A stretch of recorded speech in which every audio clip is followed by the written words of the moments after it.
So it turns out that third time's the charm for Starship. Last Wednesday, March 3rd, SpaceX launched the 165-foot or 50-meter tall Starship SN10 from Boca Chica, Texas.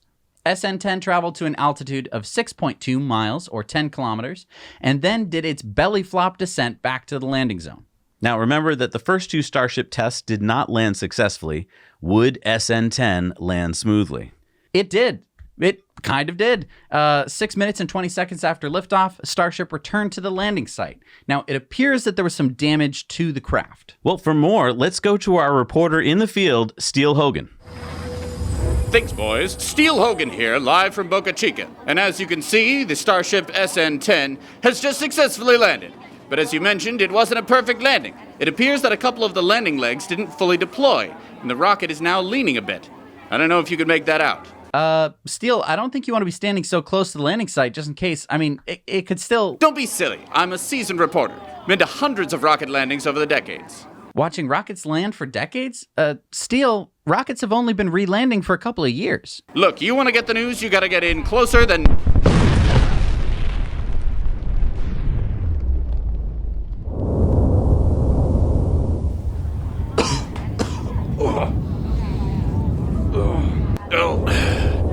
Steele Hogan, signing off from Boca Chica.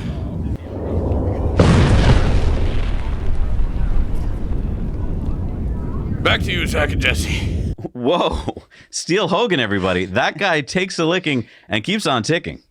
So the rocket was not completely upright, and there was some fire seen at the landing site upon landing.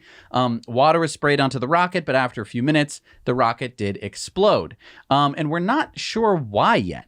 Yeah, it could have been a small methane leak, but then Elon did tweet out a couple days later what the answer is. He said, "Thrust was low despite being commanded high for reasons unknown at present. Hence, hard touchdown. We've never seen this before. Next time, minimum of 2 engines all the way to the ground and restart engine 3 if engine 1 and 2 have issues." It's funny, Elon talks like a computer program. Yeah, I mean, it's hard with tweets. You have to fit everything in. Pranay said, if the legs would have deployed properly, would SN10 have had a softer landing? So it's interesting footage there showing a couple of dangly legs. Elon said this is way past leg loads. They got squashed hard. So yeah, the landing was just way too fast. Even if the landing legs were all, ready to go, it still probably would have destroyed them. But I want to point out this is amazing because let's look at the rate with which SpaceX has designed, built, and tested these Starship test rockets, and it just keeps getting faster and faster. I mean, it's truly an amazing feat of engineering. In just 3 attempts, they've successfully figured out how to get a completely different rocket than the Falcon 9, using a completely different type of landing system with different engines to land, which is astounding to me. Yeah, I mean, Starship will be able to carry 100 tons of cargo and people to space, which SpaceX calls the world's most powerful launch vehicle ever developed. And they're doing it in just weeks.